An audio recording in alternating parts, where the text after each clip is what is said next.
Ito yung sample ng isang engine oil.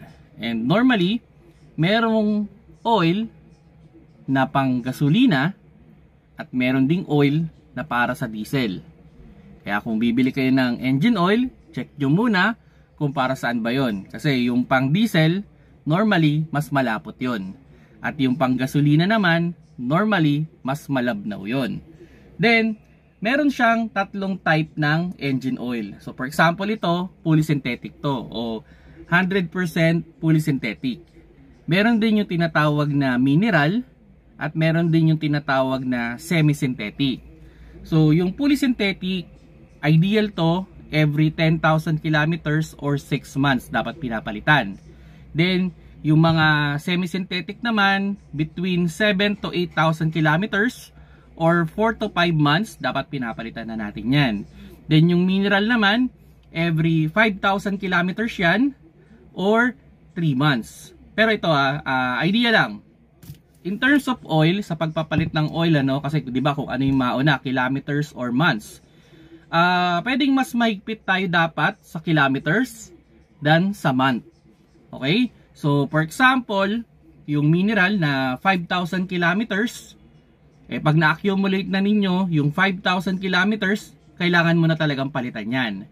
Now, kung sabihin na natin hindi nyo naman pa na-accumulate yung kilometers, kaso umabot na kayo sa 3 months, pwede nyo namang i-extend yan. Maximum na yan, 4 months. Okay, yan yung pinaka-recommended, Then, pagdating naman sa fully synthetic, sabihin na natin 10,000 kilometers yan. Kung hindi nyo man ma-accumulate yun, at naabot nyo na yung 6 months, pwede nyo namang i-extend yan up to 8 months. Okay? So, yun yung pinaka-recommended, personal kong recommendation sa inyo, Pero, kung gusto nyo talagang alagaan yung inyong sasakyan o alagaan yung inyong engine, huwag nyo nang isagad yung 5,000 kilometers para sa mineral at sa fully synthetic naman is 10,000 kilometers. Huwag nyo isasagad dyan yung mga paps, Halimbawa, sa mineral, kung kaya, kung may budget naman, 4,000 kilometers, palitan nyo na.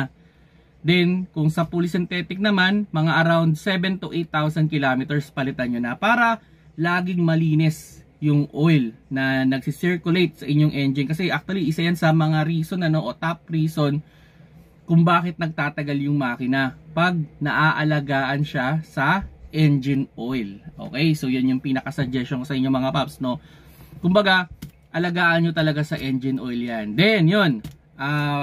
Meron din tinatawag yan na viscosity. Like ito, 5W30. Okay, 5W30 to.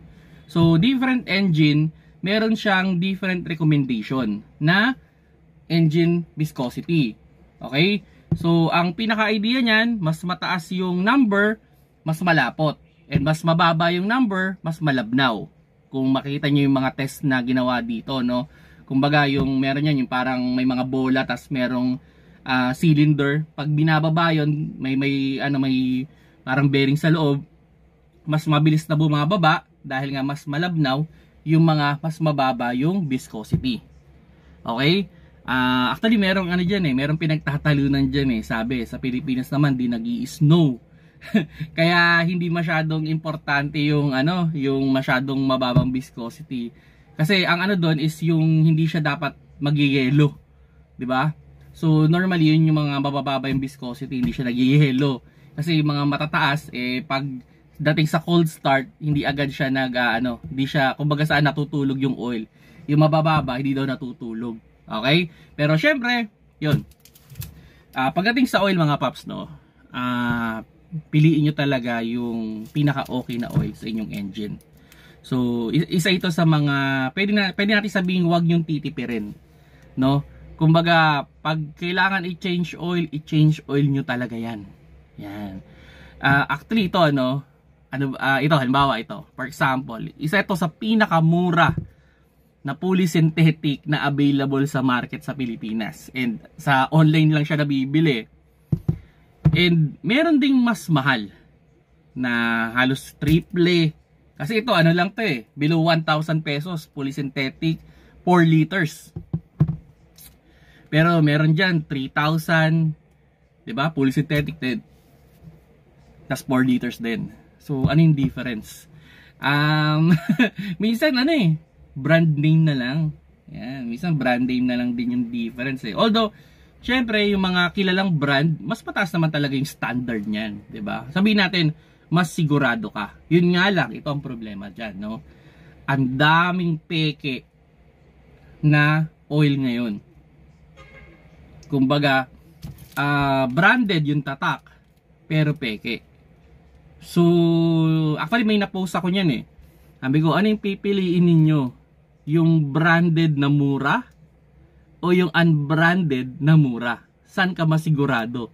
Syempre, masigurado ka dun sa hindi masyadong branded na mura. Kasi hindi na, ba't pa nila pepekiin yun? Eh, ang mura na nun, diba? At hindi naman kilala. Yun yung problema with regards dun sa mga kilalang brand. Hindi mo na sigurado kung totoo o hindi yung binibili mo. Kaya kung bibili man kayo ng mga talagang branded na oil, no?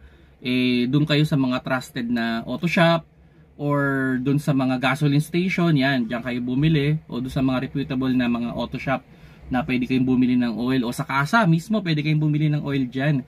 O yun, wag niyo nang i-sacrifice kasi may mga instances, no, bumili ng mumurahing oil, branded. Unfortunately, peke pala. Sinagad to 10,000 kilometers. Anong ending? Nasisira yung kanilang makina. Yun yung problema. Kasi pwedeng nakuha nila yung tamang lagayan, pero yung oil na nasa loob naman, eh baka ang nilagay lang ay mineral, tapos sinasagad mo ng 10,000 kilometers. Fortunately, baka masira yung makina ninyo. Yun yung kumbaga yung mineral kasi, hindi yan ideal para sa mahabaan. Talagang palit ka ng palit dyan. Then yun, syempre, pag magpapalit kayo ng oil, sama nyo nga yung filter. So, bili na rin kayo ng filter. Okay? So, depende naman sa model yan kung ano yung filter na dapat dyan. So, check nyo na rin yung owner's manual ninyo kung ano yung pasok na filter dyan, So, yun lang naman yung with regards dun sa oil, Actually, ito, may isang question ako dyan na na-receive, na-replyan ko a while ago. Question niya, normal ba na nagbabawas ng oil? Okay, ganito. Bigyan natin ng mas madali, para hindi kayo masyadong mag-worry. Sabihin na natin in 5,000 kilometers from the dipstick. Okay? So sabihin natin dipstick natin yung isang dot, yan yung low, yung pangalawang dot, yan yung high. Kung nabawasan man yun ng mga 5 to 10%, okay lang, walang problema yun. Okay? Kumbaga, tumakbo ka ng 5,000 kilometers, pag check mo ng dipstick, nabawasan siya ng 5 to 10%, okay lang, walang problema. Now, kung sabihin na natin tumakbo ka lang ng mga 100 kilometers, eh halos nag-half yung dipstick mo, eh yun, posibleng may problema dyan. Actually ito baka kasi mag-check kayo, kapapatay lang ng makina. Huwag ganun. Kasi yung oil nun, hindi pa nag-total nag-drip sa baba. Lalo na sa mga diesel, matagal yung pag-drip nila kasi nga mas malapot yung oil eh. So maybe mga 30 minutes to 1 hour bago nyo i-check yung oil. So doon nyo malalaman kung gano'n na ba talaga karami yung oil. Okay? So yun mga paps, yun yung with regards sa engine oil. Okay? So kung bibili man kayo ng engine oil, i-double check ninyong mabuti. Siguraduhin ninyo na original.